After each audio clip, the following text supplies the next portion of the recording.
Hi guys. Tonight, we're diving into one of the greatest mysteries in history. No, not dragons. Not the Holy Grail either. But something much more familiar. How did medieval people manage to sleep well in weather that was cold, cramped, and yes, with a goat in the bed? Seriously, picture this. It's the year 1347. The air inside your house feels exactly like outside, which is a generous way to say absolutely freezing. The bed is stuffed with hay, your uncle next to you snores like a broken musical instrument, and the goat just keeps staring at you in the dark. And yet, by some miracle, people still slept. And not just slept well. Before you stretch out in comfort, don't forget to hit like and subscribe, but only if you truly enjoy this kind of historical storytelling I'm doing here. Now dim the lights, turn on a soft background fan, and let's drift into the night, discovering how medieval people, despite the odds, had sleep so deep it might just make the modern world rethink everything we know about bedtime. Have you ever randomly woken up at 2 a.m.? Not hungry, not tired, just awake. And you lie there, tossing and turning, wondering, am I having insomnia? Don't panic. You might just be more medieval than you think. Welcome to the most sacred hour of a medieval night, the moment our ancestors called the interval between two sleeps. In the 14th century, sleep wasn't a solid, uninterrupted 8-hour block like it is today. People slept in two segments. The first began when the sun went down, and the second, after they woke up and did a few small things, just enough to settle the mind. The first sleep, what medieval folks simply called first sleep, usually began as soon as darkness fell. Not because they were super disciplined about waking up early, but simply because there was nothing else to do. No electricity, no phones, no reading lamps, no background TV or news alerts. When the last candle dimmed, sleep became the only logical choice. Around 8 or 9 p.m., the whole household would crawl into their nests. Yes, nests, literally. Maybe it was a straw-stuffed wooden bed. Maybe the warm corner of a kitchen hearth with leftover embers. Maybe a quiet storage nook where the mice had already settled in first. In some homes, people slept with their chickens. In some villages, 3 generations shared one mattress, listening to the wind whistle through the thatched roof. First sleep lasted until about midnight. Then, like some ancient biological alarm clock embedded in every cell, they would wake up. Not startled, not grumpy, just quietly awake. Between the two sleeps came a 1 to 2 hour window the medieval world called the watch. Some prayed, some read the matins, some made bread, mended clothes, or did a bit of hand washing. And then there was that noblewoman who woke at midnight, lit her oil lamp, and started peeling carrots. When her husband asked why, she simply said, "I dreamed the stew needed more orange." So there she stood, peeling in silence, as if performing a sacred ritual. Some whispered to the person lying beside them. Marital intimacy often happened during this interval, because the body was rested, the mind was calm, and candlelight softened everything like a psalm. No one found it strange. On the contrary, many viewed it as a moment of real creativity in the darkness. Night belonged to God, but that brief wakeful hour, it belonged to them. Texts from the 14th century, monastic journals, herbal remedies, household advice, all mention the two-part sleep. First sleep, second sleep, as if it were as obvious as hearing church bells in the morning or changing out the straw under the bed each week. Fascinatingly, a modern study from the University of Virginia found that when volunteers lived without artificial light, their bodies naturally adopted segmented sleep, just like the olden days. Turns out, it's not a disorder, it's how the body works when not bombarded by modern light. So if you, like millions of others, find yourself awake in the middle of the night, try breathing slowly. Don't reach for your phone. Close your eyes and picture yourself in a quiet village in 1352 France. You're simply living like your ancestors, in a world with no emails, no deadlines, and no sleep trackers measuring your REM cycles. Segmented sleep isn't dysfunction. It's heritage. A leftover rhythm from a time when light was grace, and a peaceful night was never taken for granted. And now, if you're still awake, let me tell you how medieval people kept their heads warm through the biting cold of endless winter nights. Medieval folks didn't have central heating. No radiators, no space heaters.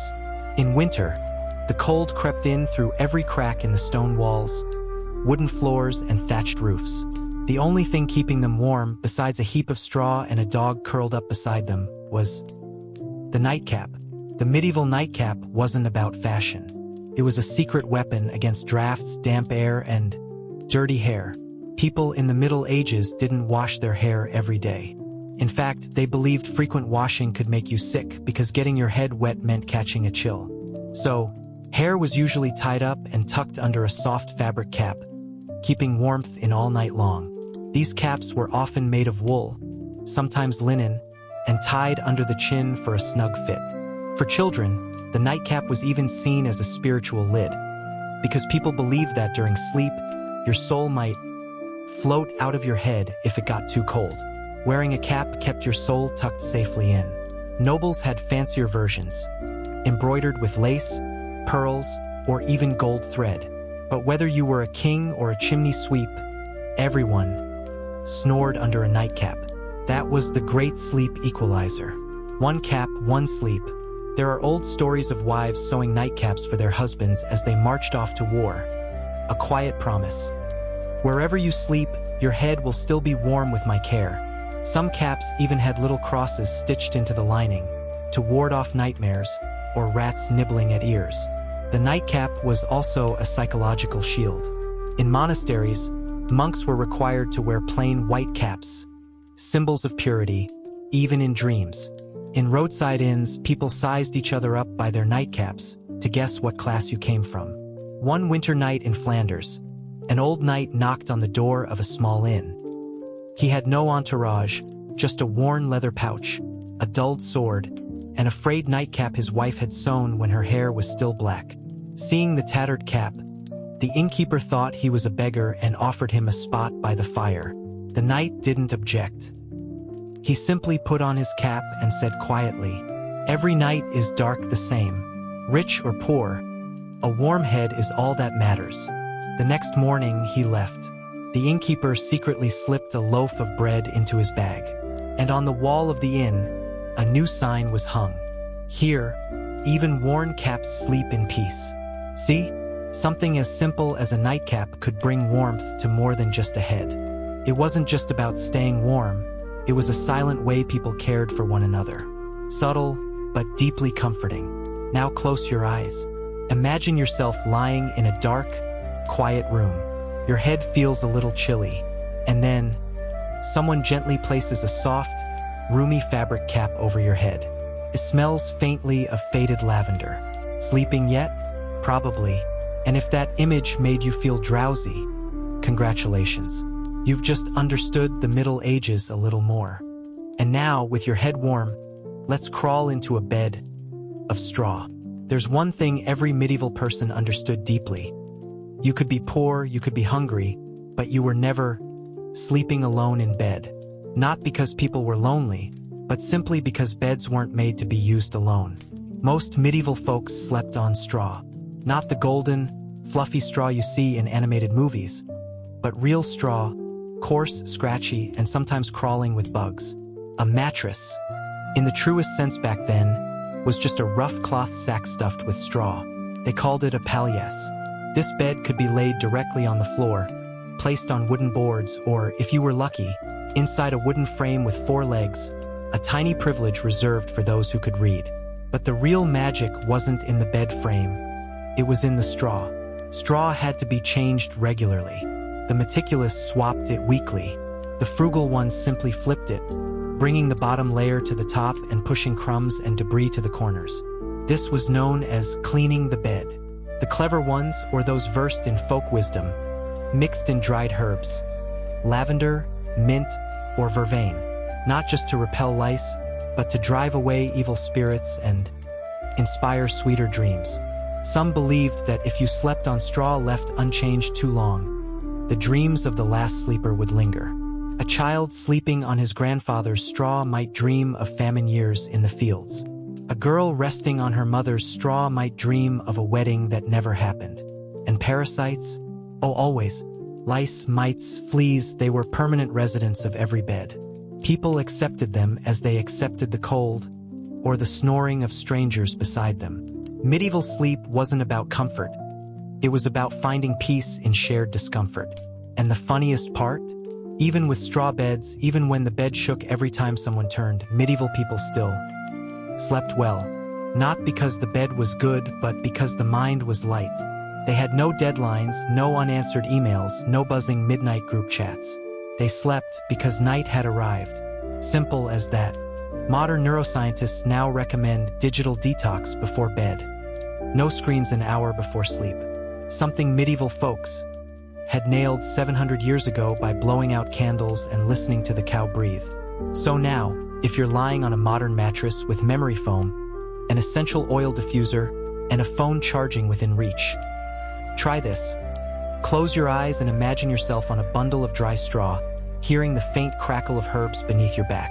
Would you trade a bit of luxury for a sleep like the Middle Ages? You just might sleep better. In the Middle Ages, a bed wasn't always a frame with a comfy straw mattress.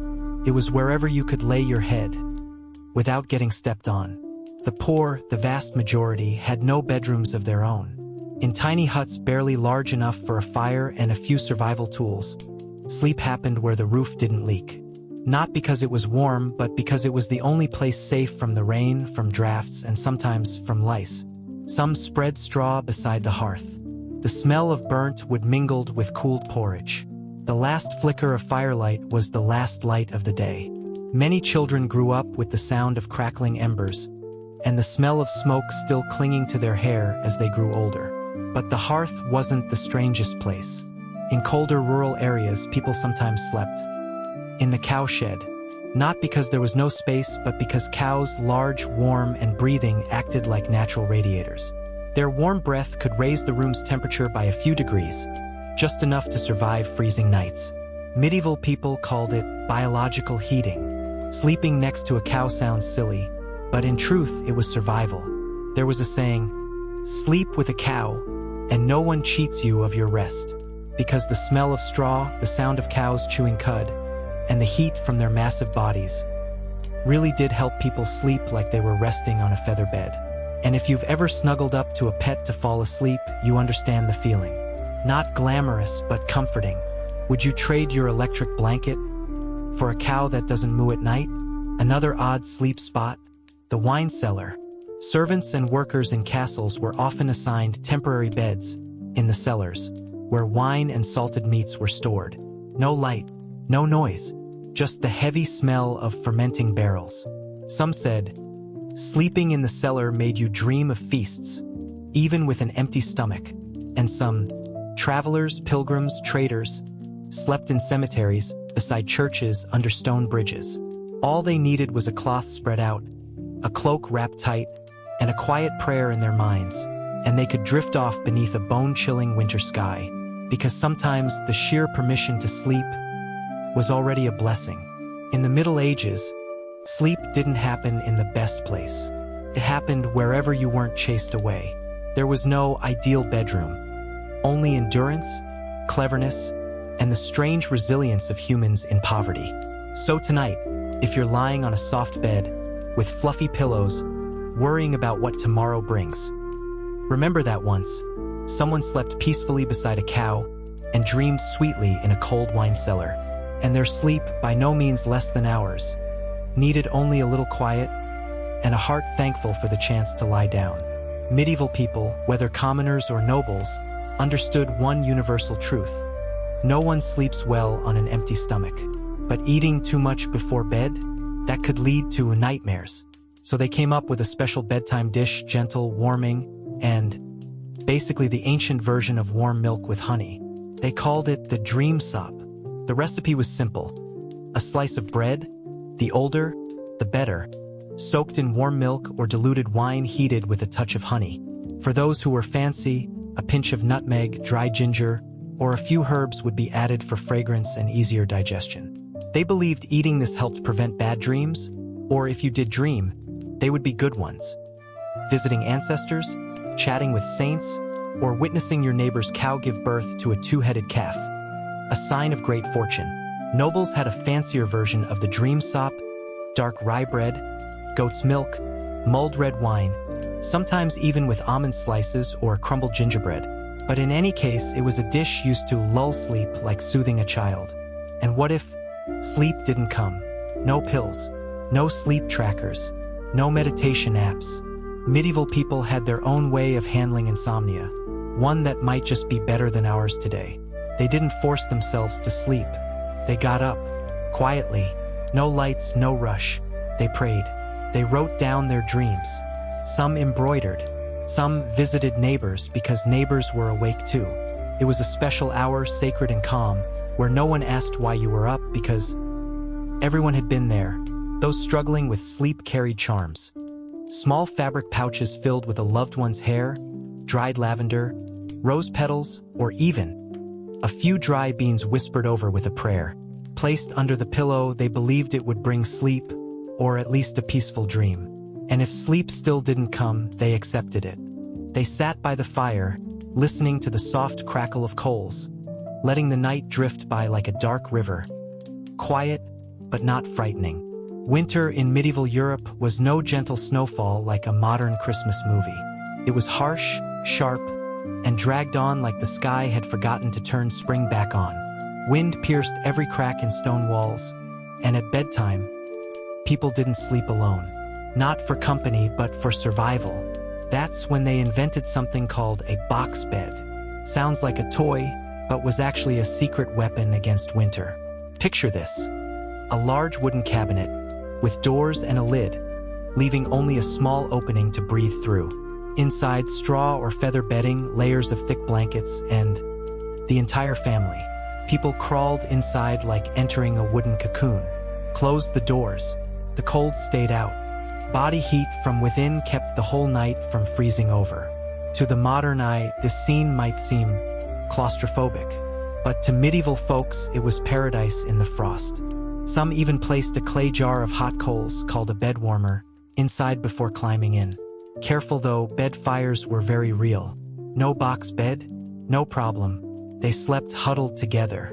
The whole household, from grandparents to children, shared one nest, one blanket, clinging to each other for warmth. Laborers, soldiers, the poor, they all relied on each other's bodies like living heaters. Those without someone cuddled animals. Dogs, cats, even chickens. There's a story of an old widow who, after her husband died, slept through winter with 3 hens. Not as warm as he was, she said to a priest in a 15th century journal, but at least they don't snore. In Northern Europe, people slept in the smoke room, the space used for cooking during the day. At night, the fire was out, but the warmth lingered through shared bodies. In the Mediterranean, when summer came, people slept on rooftops, high up, catching the breeze, and if unlucky, under the flight path of an owl. Medieval sleep, whether in winter or summer, rich or poor, was always tied to community, to nature, and to an acceptance that sleep wasn't for pleasure. It was to recover, to survive, to continue. Now imagine this: you enter a small inn. It's late. The wind is howling through the cracks in the door like a ghost. You ask for a bed. The innkeeper looks you up and down, then points upstairs, where there's already someone asleep in the bed. And who is that person? No one knows. That, right there, is the random bed-sharing experience, a medieval sleep specialty. Back then, beds were a luxury, not something everyone had. And beds in inns? Even more expensive. So sharing a bed with a stranger was as normal as brushing your hair with your fingers in the morning. Not everyone liked it, but few complained. Because when you're freezing to the bone and dead tired from walking miles all day, even a snoring stranger is better than freezing mist seeping into your lungs.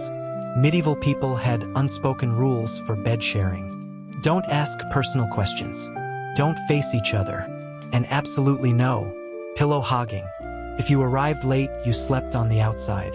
The first to arrive got the safer, wall-facing spot. Sometimes you even had to bring your own bundle of straw, like a sleeping bag of the day. Even nights on the road weren't much better off. If there was no inn to be found, he might sleep in a stable, a storage shed, or under a monastery's eaves. Head resting on his saddle, cloak wrapped tight around him, he'd close his eyes to the sound of horses breathing. Surprisingly decent bedtime music. And if he did find a proper bed, chances were he'd be sharing it with a merchant, a farmer, or a physician who talked in his sleep all night. No one complained. No one apologized. Everyone just wanted to wake up with their teeth still in place. One tale tells of a young monk on his way to a monastery who had to share a bed with a hunter. At midnight, the hunter, dreaming he was stalking a deer, reached out and grabbed the monk's neck, mumbling, "Hold still, sacred beast." Terrified, the monk thought he was being possessed, leapt up and chanted prayers for a full hour, waking the entire inn, who joined in just in case. The funny thing is, in the lack of privacy that came from sharing sleep with strangers, people somehow felt safer. Not because they trusted each other, but because they knew they were all the same, fellow travelers, weary and yearning for one night of rest. If there's one thing that might surprise modern folks most about medieval sleep, it's this: people shared beds not out of romance, but survival. And sometimes sleep shared is sleep made warmer. If bed sharing with strangers was the lottery ticket of medieval nights, then what happened before people laid their heads down? That was the mental prep for the chance they might never wake up. Because for medieval people, sleep wasn't just rest. It was a step into the liminal space between life and death. And they took it more seriously than we might think. No heart rate monitors. No melatonin. But they had old weapons that still worked. Faith, ritual, and a bit of inherited folk magic passed from grandmother's whispers and mother's hands. They believed sleep was a journey, and not everyone returned. So before closing their eyes, they would prepare as if for a gentle death.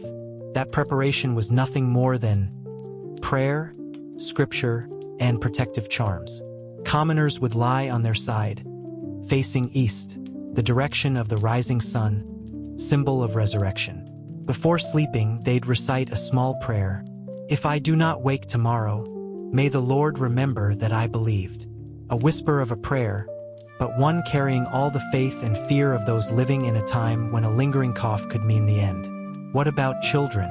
They didn't count sheep, they counted saints. In some places, mothers taught their kids to recite the names of 10 patron saints to summon good dreams. One child might count backward from Saint Peter, Saint Paul, all the way to the last saint who holds the keys to dreams. A medieval version of a sleep podcast, just with more halos and absolution. And the nobility, they had protective amulets. Tiny hand-sewn pouches containing a crumb of sacramental bread, some fragrant leaves, and a slip of parchment with a handwritten prayer from a monk. They wore it around the neck, hid it under the pillow, or stitched it into the hem of their nightgown. One countess even commissioned a silver locket with a key, after a servant stole her charm, and she dreamt for 3 straight nights of her ex-husband chasing her on horseback. For those suffering chronic insomnia, people believed it was caused by a night demon, a quiet spirit that came just as you dozed off and stole your dream away. To banish it, they would rub herbs on their forehead, burn bay leaves in the room, or stick a wax cross to the headboard. All of this, charms, prayers, rituals, was their answer to a question no one dared to speak aloud. If I never wake again, who will welcome my soul? You see, medieval people didn't have alarm clocks, no meditation playlists on phones, no smart speakers whispering ocean sounds. They had no fancy beds, no spring mattresses, no lavender mist diffusers. But they did have something that modern people sometimes spend a lifetime searching for: a deep connection to nature, to community, and to their own bodies. They didn't squeeze in sleep. They were granted sleep, a privilege after a long day of mud, cold, and uncertainty. To them, sleep was a ritual. A short prayer, a sip of warm milk, an old woolen cap, and the peace of knowing that if they didn't wake up again, at least they had whispered a quiet thank you to the world. They understood that sleep wasn't a duty. It was a ceremony. They didn't see it as time lost, but as a gift, like grace from God, like a reward after a day of hunger, wet feet, and waiting. And even in a world filled with lice, cowsheds, and straw beds, medieval people found tender, quirky ways to lull themselves to sleep. Maybe they were the ones who truly slept well, not because they had everything, but because they cherished each breath before drifting into the night. And perhaps only when we sleep like the medievals, tired, thankful, and unafraid to close our eyes without regret, do we finally sleep for real? So if one night you wake up at 2 a.m., don't panic. Leave your phone alone. Sit up, sip some water, breathe deeply. Maybe, somewhere in ancestral memory, you are reliving the sacred hour of the old world. Now close your eyes for a bit. Don't look, just listen. You're lying on dry straw. A small piece of lavender crackles beneath your back. Wind whistles through the thatched roof. Far away, an owl calls once, and then falls silent. The world feels wrapped in a thick woolen hush. Outside the door, snow falls like breadcrumbs, scattered, weightless. In the corner, the fire has died down. Only a soft red coal breathes faintly. You can hear yourself swallow. Then, a rustle, someone shifting, a quiet snore. Like a signal, the sacred hour has come. No one rushes you. No one calls your name. Only the night, sweet and still, like a black blanket stretched over the land. Let yourself dissolve into that silence. Let each breath drift, just like they once did in a cold countryside night of old Europe, not knowing what tomorrow would bring, but knowing this, they were alive in this moment. Imagine yourself standing on a rocky hill, wind slipping through old wooden shutters. Twilight has just fallen, and mist begins to crawl across the valley as if trying to blanket the entire world. Where you stand is Triora, a village perched among the Ligurian mountains in northern Italy, where time seems to move more slowly. There, at the end of the 16th century, a particular winter arrived. No early snowfall was thick enough to cover the fear growing in people's hearts. In 1587, drought and famine swept through Triora like a hunger that could speak. Shops were empty, pantries had run dry, livestock grew ill. The townspeople became anxious, then angry, then desperate. And as with every small community that has trembled beneath nature's cruelty, they began looking for a cause, someone to blame, and they found it. Not in the nobleman's castle, not in the cold stone church. They found it in a tiny wooden house at the edge of the village, where an old woman lived alone, kept cats, and grew medicinal herbs. In a young woman once shunned for bearing a child out of wedlock. In the women who knew how to deliver babies, soothe pain, and make remedies from roots and wild garlic. Women who refused to live neatly within the mold. The ones who were different. They called them stredge witches. No broomsticks. No sinister greens. Just difference. And so Triora, once a peaceful little village, suddenly became the stage for a tragedy that lasted 2 years. More than 30 women were arrested. No one asked, what did they do? People only whispered, who are they? And the answer was usually, the lonely, the poor, the unprotected, those considered disposable in the tidy moral structure of society. In cold, dark interrogations, people were hung upside down, doused with water, branded with hot irons. Under excruciating pain, confessions fell like crumbs. I made the neighbor's cow sick. I called for rain. I stole milk from a young mother's breast. These confessions sounded like myths, but it didn't stop there. The whole village stiffened when one confession stated, I am not the only one, that there were more witches in Triora. And that was enough to ignite the fire. Once one person spoke, more names began to surface. New names were added each week. Neighbors pointed fingers. Old resentments found new justification cloaked in piety. A disputed field became evidence of a harvest curse. If a cow refused to stand, if bread molded overnight, it had to be witchcraft. If a child flinched when someone entered church, clearly dark magic. Fear spread like mold on a damp wall, quick, quiet, and clinging. Even the innocent learned to stay silent. To defend the accused was to write your own name on the list. Staying silent meant staying alive. And so the web of accusation grew, invisible but sticky like a spider's web in the woods. Reason retreated. Panic took over. When the list of the accused grew so long that the village jail could no longer hold them, the Republic of Genoa had to intervene. Representatives from Savona were dispatched. They established a special court. No grand name required, just iron pans ready to hang over the fire. It wasn't a tribunal. It was a tool for purification. But in truth, it was a factory turning fear into verdicts. Interrogations were held in cellars where light entered only through a small hole, just enough to see the fear in the eyes of the accused. No one asked for evidence.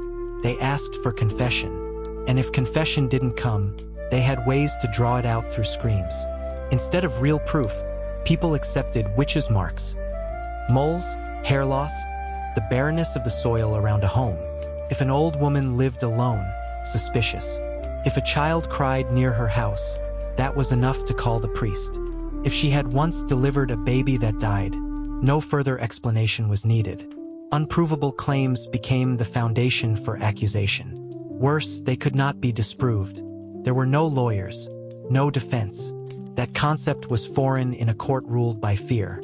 Those accused had to stand alone, before priests, judges, and those who were once neighbors.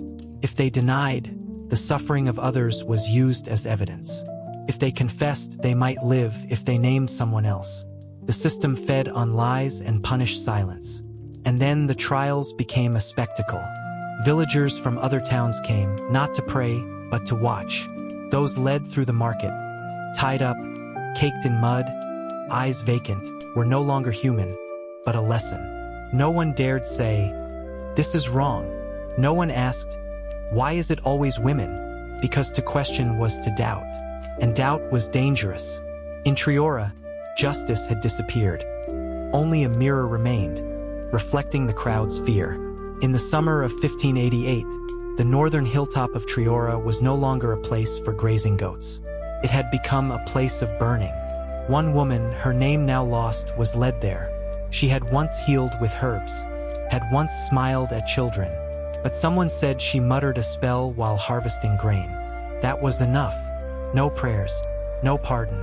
The flames rose, and with that death, the machinery of execution began to turn.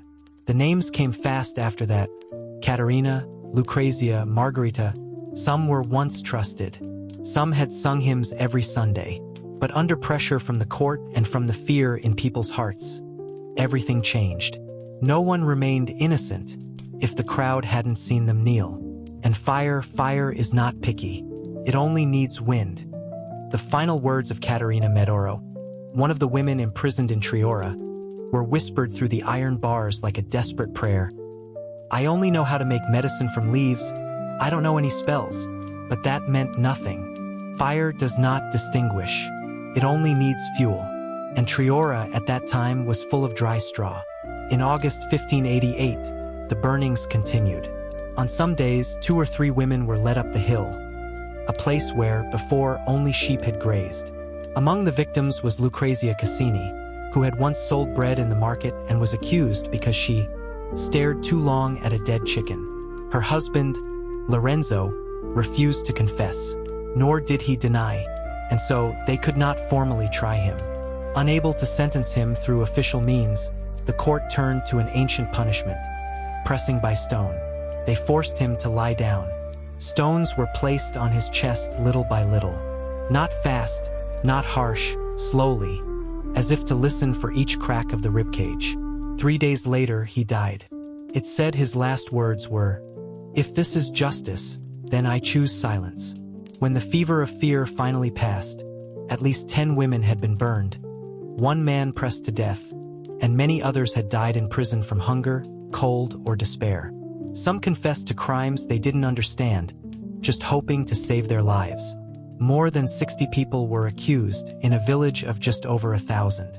The fire burned on the hill, but its ashes spread across Triora, not only on rooftops, but inside the hearts of the people. Fear became law, and faith was led by darkness. While the fire consumed the villagers' minds, the accused were crammed into narrow cellars behind the church, places with no light, no clean water, and no forgiveness. The prison in Triora could not hold them all. The women were transferred to nearby towns, such as Molini di Triora and Taggia, where they were chained to stone walls, exposed to the freezing mountain wind blowing through the cracks. Many were not witches, nor even odd. They were neighbors, mothers, the ones who planted rosemary in their gardens, the woman who had once let a cat sleep in her bed. In many cases, personal disputes were wrapped in the facade of divine justice. Someone was jealous that Margarita had been called beautiful by local boys. So, she must have cast a spell. A family lost a cow. The neighbor they once refused to lend salt to was accused. Angela D. Tenda, a widow with 3 children, who had delivered almost every baby in the village, was accused simply because a newborn in another house had failed to cry. She was initially released due to lack of evidence. But just a few days later, when a young girl seized in the church and pointed at her, Angela was arrested again. The second arrest meant death. In her final plea to the priest, she did not beg for herself but only said, "If God sees, may he stop this, before the last innocent is called a witch." She was burned just 1 week later. One case that chilled the village was that of Isabella, the 5-year-old daughter of an accused woman. When her mother was taken, Isabella was also questioned. Under pressure, she said, "Mama gave me white flower tea, and that was enough." They declared the tea a demonic potion. She was imprisoned for 8 months in a stone corner, chained, starved, and forgotten. When released, her mind was no longer that of a child. She looked at people as if waiting for someone to scream again. Pregnant women were not spared. Lucia Vero, a young wife carrying her first child, was sentenced to death for laughing at the wrong time during a prayer. Her sentence was postponed because of the unborn baby. Perhaps that saved her life. After giving birth in prison, she was released, only because the burnings had stirred protests across the region. Accusations spread widely. Some confessed just to avoid death, then accused others to buy more time. Entire families were dragged in. Names appeared every week. During those months, who you were didn't matter. What mattered was whether someone was willing to say your name. By the end of 1589, the magic of hysteria began to fracture. Not because someone had a change of heart, but because reality forced them to wake up. The turning point came when people from other regions began to protest. When church officials in Genoa demanded actual evidence. When high-ranking authorities from Savona arrived and saw that the ones being burned were not witches, just those who were different. A witness, an old woman who had once watched the executions, later said, "I saw a woman burned, still murmuring prayers for the one who accused her, and the crowd fell silent. Someone cried, not because she was a witch, but because she was still human." Even those who had grown used to the smell of ash and the sound of weeping began to feel their hearts stir. But the burnings continued. A glance, a whisper was enough to drag another person to the hill. Then came an accusation against the wife of an official from Savona, someone connected to the authorities of the Republic of Genoa. Suddenly, the hysteria was no longer the problem of poor old women. It had reached the upper class. Authorities, already uneasy about the growing scandal spreading across Liguria, were finally forced to intervene. By the end of 1589, representatives from Genoa ordered all interrogations and pending executions to cease. Public opinion had shifted. Priests who once read judgments now began to speak against them. Some wrote letters pleading to halt the trials. Others publicly condemned the use of witches' marks as evidence. An aging bishop declared, "Better that 10 strangers go free than one soul be wrongly burned," a statement that clashed with a land that, for 2 years, had believed the opposite. Those who once gathered to watch the executions now began to doubt. The prisons remained full, but the hunger for justice by fire had cooled. Too many familiar women had been burned. Too many neighbors never returned. The villagers began to realize this was not God's punishment, but the madness of their own making. Confessions dried up. Accusers withdrew or disappeared from churches. And those who once shouted, "The devil is among us," now bowed their heads in silence.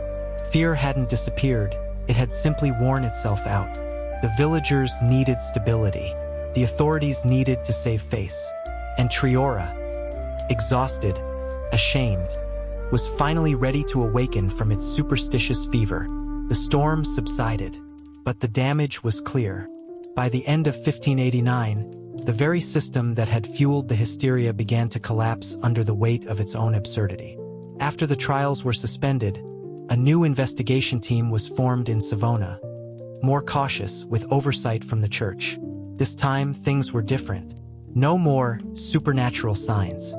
No more accepting dreams as evidence. Officials began to doubt the very people who had shouted the loudest accusations. As a result, convictions slowed drastically. Many were released. Among the dozens of remaining cases, most were dismissed. Even those who had confessed now recanted, admitting to torture, threats, or coercion. The mass seizures lost their power. The most shocking case was that of a nun, once known for healing the entire village, who was suspected simply because she had once been alone with the dead. Though never formally charged, the mere suspicion surrounding her was proof that the system had descended into unchecked abuse.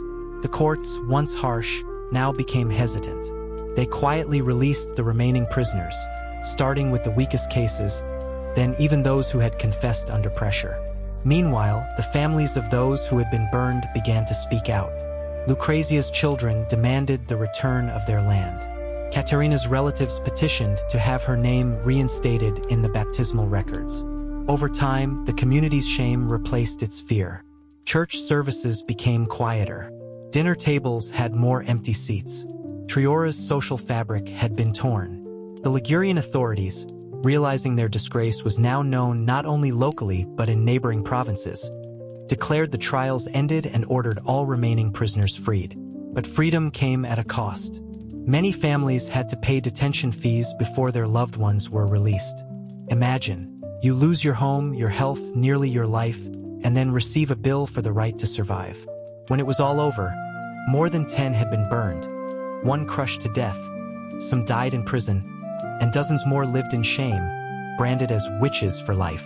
The court didn't just dissolve. It collapsed, leaving a crater of guilt, grief, and mistrust. The trials had ended, but healing had not begun. Triora was a village forever changed, by the people it burned, the justice it betrayed, and the mirror it now had to face. Even those accustomed to the smell of ash and the sound of wailing began to feel their hearts waver. Yet the burnings continued. A glance, a whisper was enough to drag another person up the hill. Then came accusations targeting the wife of an official from Savona, someone close to the authorities of the Republic of Genoa. Suddenly, the hysteria was no longer just about poor old women. It had reached the upper class. The authorities, already concerned about the spreading bad reputation across Liguria, were finally compelled to intervene.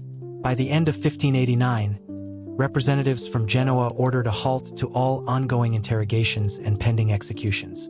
Public opinion had shifted. Priests who once pronounced judgments now began to speak differently. Some wrote letters requesting the cessation of trials.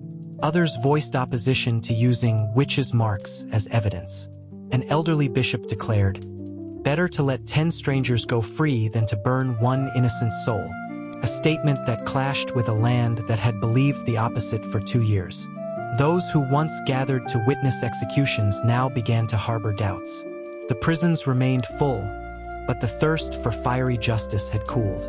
Too many familiar women had been burned. Too many neighbors never returned. Villagers began to realize this wasn't God's punishment. It was their own madness. Confessions dried up. Accusers withdrew or vanished from the church. And those who once shouted, "The devil is among us," now bowed their heads in silence. Fear didn't disappear. It simply ran out of strength. The villagers needed stability.